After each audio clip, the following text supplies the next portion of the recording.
Now, remember the newspaper story that got all that cable stations roaring about Manafort and his supposed meeting with Julian Assange, who gave him dirt to use in the campaign to get Trump elected?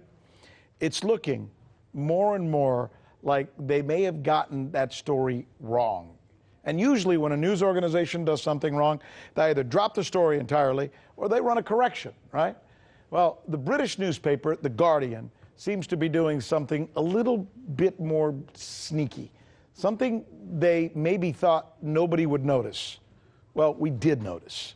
Here's RT's Alex Mihailovich. It's an old media trick. Make sure the information you want the public to see is in the headlines, right or wrong. And later, tweak your claims to avoid scrutiny. The damage is done, the initial story gets the glory. This is what happened with The Guardian's recent bombshell report asserting that President Donald Trump's former campaign manager, Paul Manafort, had multiple meetings with Julian Assange at the Ecuadorian embassy in London.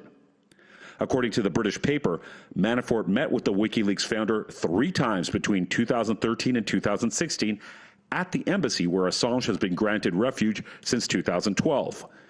The paper goes on to say that the meeting happened during the time which Manafort was made a key figure in Trump's push for the White House. Manafort denied ever meeting Assange. He said, "I have never met Julian Assange or anyone connected to him. I have never been contacted by anyone connected to WikiLeaks, either directly or indirectly. I have never reached out to Assange or WikiLeaks on any matter." Assange described the story as a hoax, and only a few hours after posting it, The Guardian started to backpedal. A website called News Sniffer that tracks and highlights changes in news articles noted the alterations within 3 hours of the story being published. A tweet by Daily Beast reporter Betsy Woodruff references the News Sniffer find, stating, "The Guardian has weakened some of the language in their Manafort-Assange story." Here are a few examples. The headline was changed from "Manafort held secret talks with Assange in Ecuadorian embassy" to "Manafort held secret talks with Assange in Ecuadorian embassy, sources say." And a paragraph which attempts to tie all this to the Russians also got a makeover. Take a look at this.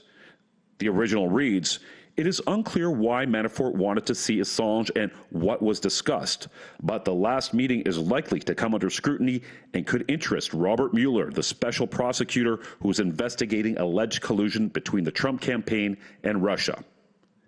The edited version is not as direct.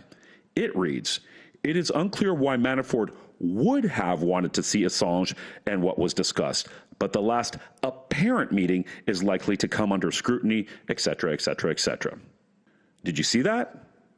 Glenn Greenwald, the journalist at The Intercept, probably did, and he went on to tweet, "It's been 3 days since The Guardian claimed that Manafort secretly visited Assange at one of the planet's most surveilled buildings 3 times. Since then, no other media outlet has confirmed the story, even with leaks, and no photo or video evidence has emerged." While the mainstream media seems to be sticking to the script, there are reasons to doubt the narrative, and WikiLeaks is putting their money where their mouth is. In a tweet, the organization said it was willing to bet The Guardian $1 million and its editor's head that Manafort never met Assange. WikiLeaks has also launched a legal fund to sue The Guardian. As for the report, it remains on The Guardian's website and continues to lack any visible note or indicator to inform readers that the story has been updated. For RT, I'm Alex Mihailovich. Hey YouTube, thanks for checking out our channel. We hope you enjoyed the video. We have tons of content for you just like this. For more of RT America's one-of-a-kind news and analysis, be sure to subscribe and never stop questioning more.